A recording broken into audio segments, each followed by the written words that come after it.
So picture this. Your company's biggest project is totally stalled out. And you know what? The solution isn't in another business book. It's not at some weekend seminar. No, the solution, it's hiding on a 2005 Phoenix Suns game tape. And that's exactly what we're diving into today. How the genius of the NBA's greatest guards is a direct, actionable playbook for corporate success.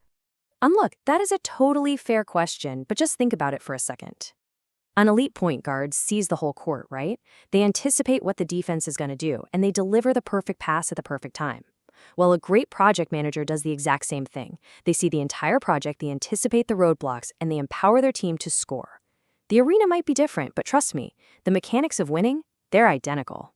So today, we are stealing the playbook. We're going to build a business scouting report by breaking down 4 legendary archetypes of NBA point guards. And we're going to map their unique genius directly onto the challenges you face every single day at work. Just take a look at these parallels. A no-look pass isn't just for show. It's about deep trust and anticipation. In the office, that's the innovative idea you share with a colleague you just know will catch it and run with it, no formal handoff needed. Or setting a screen for a teammate. That's you volunteering for that awful spreadsheet cleanup so your data analyst can do their brilliant work. It's the same game. You're just wearing different uniforms. Okay, first up, we've got the architects. Now, these guys, they weren't just incredible players. They were system builders, the kind of foundational leaders who create dynasties. Their genius wasn't just in what they did, but in what they made possible for everyone else around them. Let's start with 2-time MVP Steve Nash. The key thing you got to understand about Nash is that he was a force multiplier, which means his presence on the court didn't just add his talent to the team, it literally multiplied the effectiveness of every single other player. I mean, imagine a teammate who walks into a room and makes everyone 20% smarter and faster. That was Steve Nash.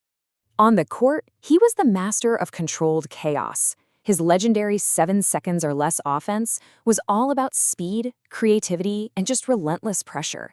And that 50-40-90 club you see there, that's the absolute gold standard of shooting efficiency, making over 50% of your regular shots, 40% of your threes, and 90% of your free throws. It's basically the business equivalent of being world-class at your core job, your side projects, and your high-pressure presentations. So how do we bottle that magic? You try the Nash workflow. First, the high five effect. This is all about building trust through constant, small acknowledgments. A quick, hey, great point in that meeting on Slack? It works wonders. Second, 7 seconds or less agility. Your job is to be an accelerant. An email lands in your inbox, you act on it. Answer it, forward it, delete it, just keep the ball moving. And third, 50-40-90 efficiency. You know that endless email chain? That's a low percentage shot. A single 5-minute call, that's the high percentage equivalent. Be efficient. From Nash's creative fire, we move to the unshakable bedrock of performance, John Stockton. If your business was a complex machine, Stockton would be the central gear that never, ever, ever breaks. He was basically the human version of the phrase, "Don't worry, I got this." I mean, his records for assists and steals are so far ahead of second place, people think they're unbreakable. But his genius was in perfecting one simple, unstoppable play, the pick and roll. It's a 2-man play where a teammate sets a screen to block a defender, creating this tiny numbers advantage. Sounds simple, right? Well, Stockton and his partner, Karl Malone, turned that fundamental play into an art form. He wasn't flashy, he was inevitable. And this brings us to probably the most selfless and powerful move in the corporate playbook, this screen assist. Step 1, identify the defender, that bureaucratic process, that difficult stakeholder blocking your team. Step 2, and this is where real leadership shows up, is to set the screen. You volunteer for the thankless work. You take the heat in the meeting. You absorb the impact. Why? For step 3, the role. Because now the path is clear, your teammate gets the easy win, and the whole team succeeds. You have the power to do this for someone today. Okay, so we've built our foundation with the architects. Now you need to prepare for a seismic shift. We're talking about the revolutionaries, the players who didn't just master the game, they looked at the rules and just decided to write their own. I am talking about Steph Curry and Klay Thompson, aka the Splash Brothers. They didn't just get good at shooting three-pointers, they weaponized it. They turned what used to be a desperation tactic into the central organizing principle of a championship dynasty. They fundamentally changed the math of basketball, proving that if you master one skill at a level nobody else can even touch, you can change the entire competitive landscape. And they did it with a concept we're going to call business gravity. Think of Steph Curry like this sun in a solar system.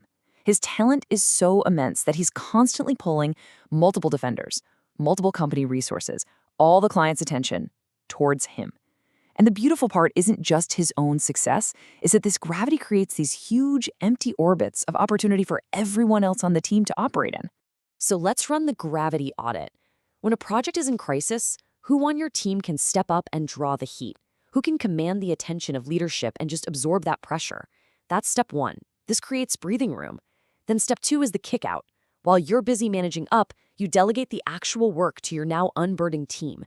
And step 3, this is the leader's ultimate test. You trust the shot. You have to have faith that the space you just created is all your team needs to deliver. From that strategic revolution, we pivot to pure, unadulterated creativity. Meet Jason White Chocolate Williams. If most business plans are sheet music, this guy was a wild jazz solo, a Jackson Pollock painting on a basketball court. Williams was famous for his playground flair, passes nobody else would even dream of, including a now legendary pass he threw off his own elbow in a real game. Early in his career, people wrote it off as just flash. They were wrong. It was calculated risk. He just saw angles nobody else did. And the real magic happened when he learned to harness that creativity, to know when to try the impossible. That's how he became a vital piece of a championship team. And this is the core of our next drill, the 90-10 risk matrix. Take a look. For 90% of your job, you have to be John Stockton. Impeccable fundamentals, perfect execution, on time every single time. This builds what we're going to call trust capital. Then, and only then, can you cash in that capital for the 10% flash. This is your Jason Williams moment. You attempt the elbow pass, that radical idea, the unorthodox pitch. It's not about being reckless. It's about earning the right to be revolutionary. So, architects who build systems, revolutionaries who break them. 4 legends, 4 strategies. But there's a secret layer connecting all of this, a kind of Rosetta Stone that translates the language of the court into the language of the corporation. Let's unlock the secret playbook. Now, I know what some of you might be thinking. Okay, this is a great metaphor, but really, are they truly the same thing? How can the physics of a basketball play actually map onto a complex business problem?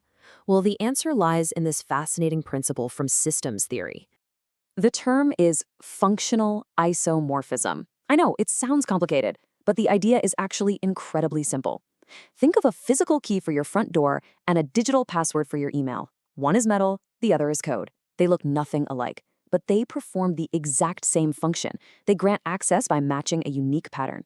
That right there is functional isomorphism. 2 completely different systems operating on the exact same underlying mechanic. This translation matrix here is our decoder ring, so let's just walk through that top row. The basketball input is Steph Curry's gravity. The abstract bridge, the core mechanic, is resource displacement. The defense has to move its players, its resources to cover him. And the business output, a manager absorbing client pressure. You are displacing the resource of executive scrutiny away from your team, freeing them up. See? The labels change, but the function is absolutely identical. So, we've decoded the playbook, we've seen the legends, we've learned their drills. But now, the power shifts to you. It's time to stop just admiring the playbook and start running the plays. It's time to build your own starting lineup. This final chart isn't just a summary, it's your daily training guide. So let's make it stick. To build a championship team, just remember this. Be like Nash and pass the praise. Be like Stockton and pave the way. Be like the Splash Brothers and create the space. And then, when the time is right, be like Jason Williams and change the game. Those are the habits of a legend. So as we end, the question isn't just about who's on your team. The real question is, who will you choose to be tomorrow? The project kicks off, the pressure is mounting, the clock is ticking down. You have the ball in your hands. What play are you going to run? Go out there and be legendary.